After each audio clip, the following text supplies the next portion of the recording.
Sam Evans with her speech, The Amazing Brain. The Amazing Brain, Sam Evans.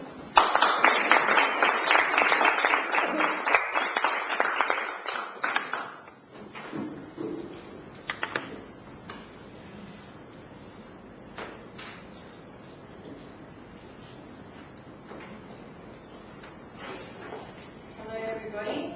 Tonight I want to speak about the amazing human brain because I believe it's an amazing phenomenon and most of us just take it for granted and don't really give it much time to consider. So tonight I want to touch on firstly just the brief structure of the brain. I want to discuss things such as the capacity of what our brain can store relatively.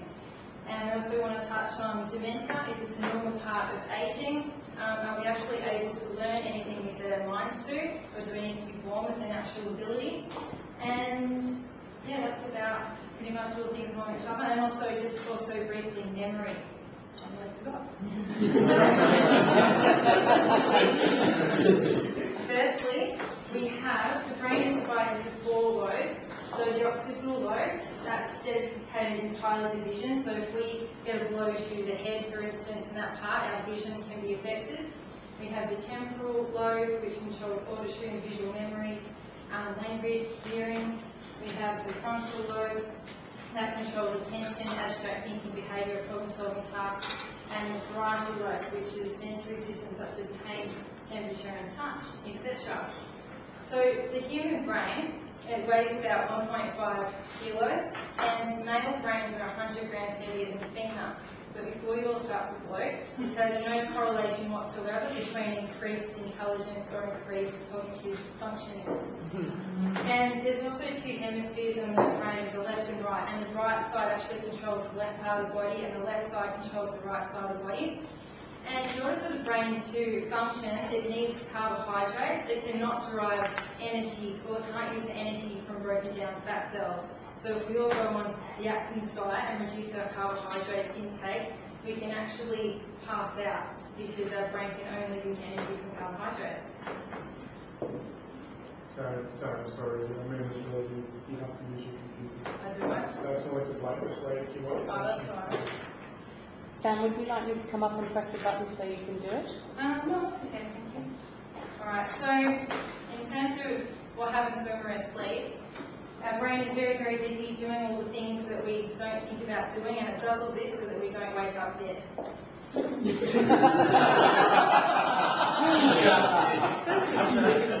Alright, so what's the relative storage capacity of our brain? Our brain has 100 billion neurons, and each of these neurons can connect to 1,000 synapses. So this equals 100 trillion data points. So this is all capable of data storage. What this equals in relative terms is 100 of these. So we can all remember 100 terabytes of information. So if none of you can remember the last movie you watched, I don't believe you. Okay, I'm just going to touch on optical illusions. Has anyone ever seen the spinning girl before? Yes. This one's a bit slow. So, actually I'll leave that one off. The spinning girl, it's actually an optical illusion.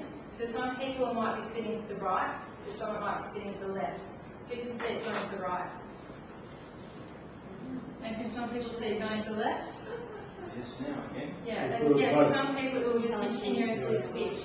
Now this used to be used by HR consultants because they believed that it was due to left brain, right brain domination, and in actual fact that's a 2D image, and what our brain is trying to do is trying to create space behind the image to make it 3D, and so our brain can switch between which side it sees the space, so that is why it will sometimes split spaces. So to demonstrate this further, who can see an old woman in this picture? You can see a young woman. So you can probably get your brain to split between seeing an old woman and a young woman. With the old woman, that's her nose, and with the young woman, that's her chin. This is another famous example, that you can see either an old man, or you can see a young man riding on a horse.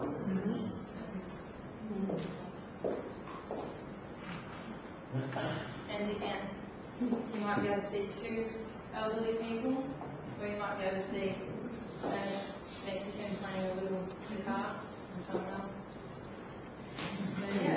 quite amazing with the way you can see different perspectives.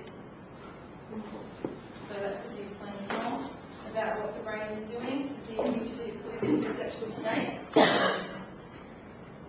Alright, have you ever heard people say that humans only use 10% of their brain and that we have a lot more intelligence to tap into? This is actually an urban legend because I think if any of you tried to chop a bit of your brain off, I don't think it would function in the same way that it did previously. So even when we're asleep, our brain is still 45% active, and if we want to tap into a higher level of intelligence, we actually have to get off our butts and study and produce more brain matter that way. So this gets on to the next topic of, are we all capable of learning anything we want? So for instance, can a rocket scientist become a ballet dancer? Well, the answer is yes. We don't have to be born with a certain talent. We're able to do whatever we want. We're all capable of continuing to create grey matter, no matter what age we are. Even if we're frail and 90 years old in bed, we can still produce grey matter.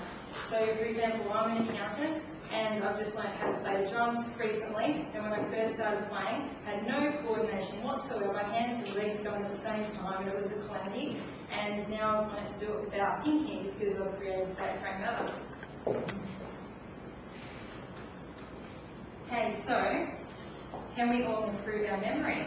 Yes, we can. There is an Australian memory champion, Tansel Valley, and he had the laziest memory ever. And he learned to have the Australia's best memory, and he created this book called The Yellow Elephant. So in The Yellow Elephant, it explains how he is able to remember a whole deck of cards. What he does is he creates a story for every single image he sees, and he can remember the whole 52 cards. By example, he would get the queen, and he would say, the loving queen went with Jack in his spades. With this spade, had dug 8 holes and planted 4 beds of clovers. So that works for him, and that is what he says to do in this book. But I think for me, I'd struggle just to remember the story.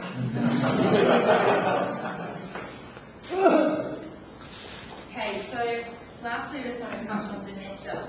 So dementia is not a normal part of ageing. We're not meant to get dementia, so dementia does not need to be our fate.